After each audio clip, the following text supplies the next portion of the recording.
उत्तर प्रदेश की राजनीति में इन दिनों एक नाम की खूब चर्चा हो रही है, जिसको हाल ही में सपा ने पार्टी से निकाल दिया है। सपा से निकाले जाने के बाद विधायक पूजा पाल ने हाल ही में मुख्यमंत्री योगी आदित्यनाथ से मुलाकात की है, जिसके बाद सियासत में अटकलें तेज हो गई हैं कि वह जल्द ही बीजेपी में शामिल हो सकती हैं। पूजा पाल कौशाम्बी जिले की चायल विधानसभा सीट से विधायक हैं और उन्होंने विधानसभा सत्र के दौरान योगी सरकार की कानून व्यवस्था की तारीफ की थी, जिसके चलते सपा ने उन्हें पार्टी से बाहर निकाल दिया। वहीं अब उनकी सीएम योगी से मुलाकात ने राजनीतिक गलियारों में हलचल मचा दी है। आज हम इस खबर में बात करेंगे कि क्या पूजा पाल सच में खेमा बदलने वाली हैं। नमस्कार, मैं सुष्मिता मिश्रा, आप देख रहे हैं 4 PM न्यूज नेटवर्क। दोस्तों, यूपी की सियासत में पूजा पाल की चारों तरफ खूब चर्चा हो रही है। बता दें कि एक साधारण परिवार में जन्मी पूजा पाल की जिंदगी में एक बड़ा हादसा हुआ। 2005 में उनके पति राजू पाल की हत्या कर दी गई। महज शादी के 9 दिन बाद हुए इस हादसे ने उनकी पूरी जिंदगी को बदल कर रख दिया।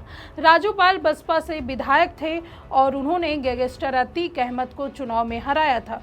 वहीं राजू पाल की हत्या के पीछे अतीक अहमद का नाम सामने आया और उन्होंने इंसाफ की लड़ाई लड़ने के लिए राजनीति में कदम रखा। आपको बता दें कि पूजा पाल अपने सियासी करियर की शुरुआत बसपा से की थी। 2007 में उन्होंने अपने पति की हत्या के आरोपी अतीक अहमद को चुनाव में हराया। बाद में वह सपा में शामिल हुई और उन्होंने 2022 के विधानसभा चुनाव में चायल सीट से चुनाव जीता। वहीं अक्सर कहती हैं कि वह उनके पति की हत्या के बाद उन्होंने न्याय की उम्मीद नहीं छोड़ी। हाल ही के वर्षों में योगी सरकार ने माफियाओं के खिलाफ सख्त कार्रवाई की, जिसमें अतीक अहमद और उनके गिरोह का सफाया शामिल है। पूजा पाल ने इसी का जिक्र विधानसभा में किया। पूजा पाल की राजनीतिक यात्रा उतार चढ़ाव भरी रही है। वह बसपा, सपा जैसे पार्टियों में रही, लेकिन हमेशा अपराध और न्याय के मुद्दे पर बोलती रही। 2023-2024 में भी उनके बीजेपी में जाने की अफवाहें उड़ी थी और उन्होंने राज्यसभा चुनाव में क्रॉस वोटिंग की और फूलपुर उपचुनाव में बीजेपी के लिए प्रचार किया, जिससे साफ पता चलता है कि उनका झुकाव योगी सरकार की तरफ पहले से था।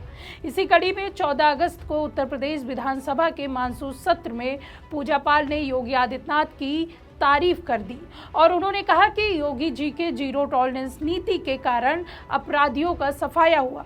मेरे पति के हत्यारे अतीक अहमद को मिट्टी में मिला दिया गया, मुझे न्याय मिला। वहीं पूजा पाल का यह बयान सपा के लिए बड़ा झटका था, क्योंकि सपा योगी सरकार की आलोचना करती रहती है। उनकी नीतियों पर अक्सर सपा सवाल भी उठाती रहती है, जिसके चलते सपा प्रमुख अखिलेश यादव ने पूजा पाल को पार्टी से निष्कासित कर दिया। पार्टी ने कहा कि अब पार्टी विरोधी गतिविधि और अनुशासनहीनता है। अखिलेश यादव ने एक पत्र जारी कर कहा कि पूजा पाल को सभी पदों से हटाया जा रहा है और पार्टी की बैठकों में शामिल होने पर रोक लगा दी गई है। सपा ने कहा कि वह लंबे समय से पार्टी लाइन के खिलाफ काम कर रही है। बता दें कि यह निष्कासन अचानक नहीं हुआ था। पूजा पाल पहले से सपा से अलग थलग पड़ चुकी थी। 2024 में राज्यसभा चुनाव में उन्होंने बीजेपी को वोट दिया था, जो सपा के लिए बहुत बड़ा झटका था।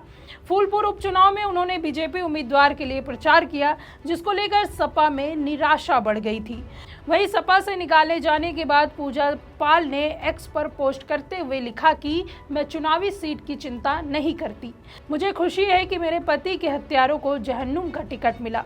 वहीं सपा पार्टी से निकाले जाने के सिर्फ 2 दिन बाद 16 अगस्त को पूजा पाल ने लखनऊ में मुख्यमंत्री योगी आदित्यनाथ से सरकारी आवास में मुलाकात की। यह मुलाकात करीब आधे घंटे तक चली। मुलाकात के बाद पूजा पाल ने कहा कि उन्होंने मुख्यमंत्री को धन्यवाद दिया और योगी जी ने अपराधियों के खिलाफ जो कार्रवाई की, उससे मुझे न्याय मिला। बीजेपी सूत्रों के मुताबिक यह मुलाकात राजनीतिक थी। वहीं इस मुलाकात ने यूपी की सियासत में तूफान ला दिया। बीजेपी नेताओं का कहना है कि पूजा पाल सही समय पर पार्टी में शामिल होंगी। पूजा पाल अब योगी जी की नीतियों का समर्थन करती हैं। सपा ने इसे साजिश भी बताया। सपा प्रवक्ता अनुराग भदौरिया ने कहा कि पूजा पाल को सपा ने टिकट दिया, लेकिन वह बीजेपी की तरफ थी। बता दें कि 2023 में उनके बीजेपी में जाने की खबरें आई। उन्होंने अतीक अहमद के सफाई की तारीफ तारीफ की थी। 2024 में फूलपुर में उपचुनाव में बीजेपी के लिए प्रचार किया। पूजा पाल ओबीसी समुदाय से आती हैं। बीजेपी उनके जरिए गैर यादव ओबीसी वोट मजबूत कर सकती है। वहीं योगी सरकार की कानून व्यवस्था की नीति से वह प्रभावित भी हैं। हालांकि पूजा पाल ने अभी तक आधिकारिक घोषणा नहीं की कि वह कहती हैं कि न्याय की लड़ाई जारी रहेगी। अगर वह बीजेपी में जाती हैं तो वह सपा के लिए बड़ा झटका होगा।